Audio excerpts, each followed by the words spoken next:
اسی طرح پروفیسر غفور، یہ اخباروں کے اندر ہے، مودودی صاحب کی زندگی کے اندر نائب امیر کی حیثیت سے انہوں نے بری امام جا کے چادر چڑھائی تھی، اور وہاں جا کے اعلان کیا کہ جس طرح اسلام آباد کی سڑکیں ہیں چوڑی خوبصورت، اسی طرح میں راولپنڈی سے سڑک ادھر لے کے آؤں گا اگر تم مجھے اس حلقے سے کامیاب کرو، مجھے ووٹ دو۔ تو اللہ کی بندوں غور کرو، بعد میں بلکہ ہمارے ساتھیوں نے کراچی میں ان سے پوچھا بھی، جب بعد میں ملاقات ہوئی، بھئی آپ نے چادر چڑھائی جماعت اسلامی کے ہوتے ہوئے نائب امیر؟ ان کا ہاں میں بریلوی ہوں، اور ان کے منشور کے اندر لکھا ہوا ہے کہ ہر بندہ ہماری جماعت کا رکن بن سکتا ہے، تاکہ اپنے عقیدے کا مسلک کا پرچار بھی کر سکتا ہے۔ تو یہ ساری باتیں ان کے سامنے اللہ کے بندوں غور کرو، یہ کون سے دین کو پھیلائیں گے؟ کون سے یہ مدرسے کے فارغ التحسین ہیں، جامعہ ازہر کے ہوں یا مدینہ یونیورسٹی کے ہوں؟ جب شرک اور کفر تم پھیلا رہے ہو، رسائل و مسائل سوم پڑھو۔ مودودی صاحب سے پوچھا گیا کہ یہ جو لوگ قبروں پر جا کر زور زور سے پکارتے ہیں ان کو، یا بری کر کھری، یا محی الدین چشتی، اور اس طرح کے نعرے لگاتے ہیں، یا علی مدد، تو اس کے بارے میں آپ کا کیا خیال ہے؟ مودودی صاحب حصہ سوم رسائل و مسائل میں لکھتے ہیں کہ اس کی دو صورتیں ہیں۔ ایک صورت تو یہ ہے کہ کوئی انسان چپ کے دل کے اندر سے ان کو پکارے جا کے قبر کے اوپر کھڑا ہو کے، تو یہ جائز نہیں ہے، چونکہ واللہ علیم بذات الصدور، دلوں کا حال صرف اللہ جانتا ہے۔ دوسری صورت یہ ہے کہ کوئی بندہ زور زور سے پکارے، تو اس طرح زور زور سے پکارنے سے عقیدے میں خرابی لازم نہیں آتی ہے، لیکن یہ اندھیرے میں تیر چلانے کے برابر ہے۔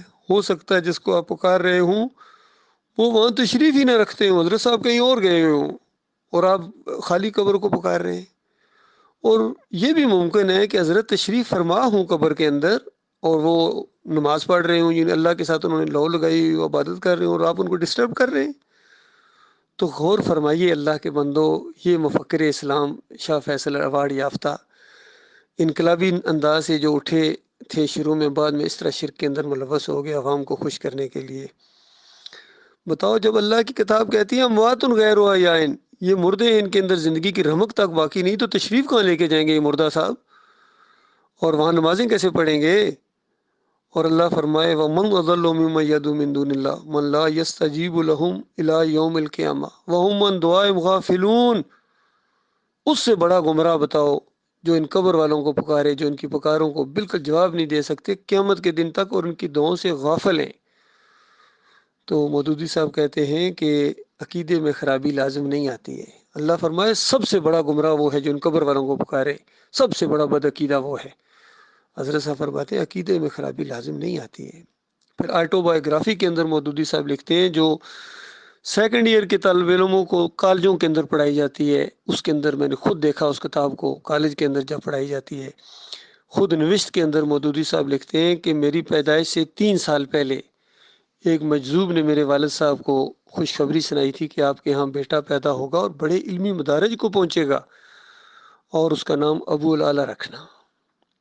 غور کرو اللہ کے بندو، کہتے ہو شرک کیا چیز ہوتی ہے؟ مودودی صاحب سے پوچھو کس طرح کہتے 3 سال پہلے، اور اللہ فرمائے ماں کے پیٹ کے اندر بھی بچہ آ جائے تو کوئی نہیں جان سکتا کہ یہ نر ہے یا مادہ ہے، یا کیا یہ نیک ہے یا بد ہے، کوئی نہیں جان سکتا۔ تو مودودی صاحب کہتے ہیں 3 سال پہلے۔ پھر اس کے بعد اسی حصہ سوم رسائل و مسائل کے اندر سوال پوچھا گیا کہ لوگ یہ لڑائی جھگڑا کرتے ہیں نبی علیہ السلام کی حیات اور وفات کے اوپر، تو بتائیے یہ قبر کے اندر زندہ ہیں یا زندہ نہیں ہیں؟ مودودی صاحب کہتے ہیں، جواب دیتے ہیں کہ اس کے بارے میں کوئی عقیدہ نہ رکھو، اور آخرت میں جا کے تم سے سوال نہیں ہوں گے اس طرح کے، کیونکہ اگر تم عقیدہ حیات کا رکھ کے اس کا پرچار کرو گے، ہو سکتا وفات ہوں، اور اگر وفات کا عقیدہ رکھ کے تم نے اس کی تبلیغ کرنا شروع کر دی تو ہو سکتا قبر کے اندر زندہ ہوں، تو دونوں صورتوں میں تم خطرے میں ہو، لہٰذا وہ بندہ خطرے سے خالی ہے جو اس بارے میں کوئی عقیدہ نہ رکھے۔ غور کیجئے میرے پیارے بھائیوں، ایک عقیدہ تو لازمی رکھنا پڑے گا، کیونکہ بغیر عقیدے کی کیسے ہوگی؟ اور انہوں نے ابو بکر صدیق کو گویا خطرے میں ڈال دیا، جو بخاری کی روایت کے اندر خطبہ صدیق اکبر کے نام سے مشہور کرا دیا اللہ تعالیٰ نے۔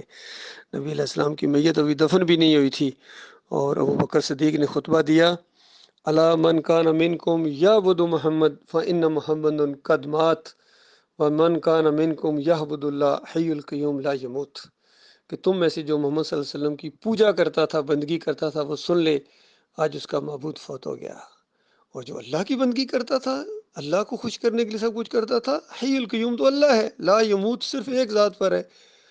تو اندازہ لگائیے ابو بکر صدیق نے ایک عقیدہ بنایا، کیونکہ قرآن کا یہ عقیدہ ہے اور صحیح حدیث کا یہ عقیدہ ہے، اس کا پرچار کرنا ایمان کا لازمی جز ہے، لیکن مودودی صاحب نے خطرے میں ڈال دیا۔ تو یہ ساری چیزیں ہیں میرے پیارے بھائیوں، یہ سب کچھ شرک کے ساتھ تم دنیا کے اندر کیا نافذ کر دو گے بتاؤ؟ جماعت اسلامی کے یہ عقیدے ہوں مشرکانہ اور اسلامی جماعت ہوتی ہے؟ یہی حال تنظیم اسلامی کا ہے، سب کا یہی حال ہے، اللہ کے بندوں نے، سب مولویوں کا۔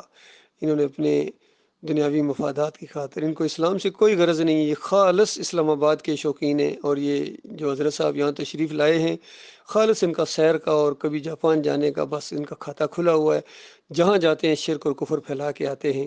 اور ابھی جنہوں نے آغاز کیا ہے، دیکھیے کون سی بدعت انہوں نے شروع کی ہے۔ کسی صحابی نے کبھی اس طرح صلاۃ والسلام نہیں پڑھا ہے، نہ نبی علیہ السلام نے سکھایا۔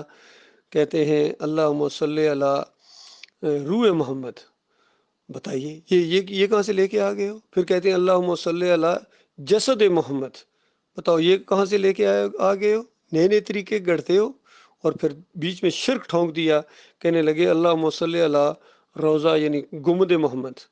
تو یہ تو نبی علیہ السلام نے لعنت بھیجی ہے گنبد بنانے والوں کے اوپر اور قبریں پکی کرنے والوں کے اوپر، مزار بنانے والوں کے اوپر۔ آج وہ گنبد بری طرح پوجا جا رہا ہے، تو اس طرح اس گنبد کی پوجا جو ہو رہی ہے اس کو تھپیاں دے رہے ہو قوم کو، عوام کو، کہ بالکل صحیح ہے۔ یہ ایک شرک اور بدعت کے ساتھ انہوں نے اپنے درس کا آغاز کیا ہے۔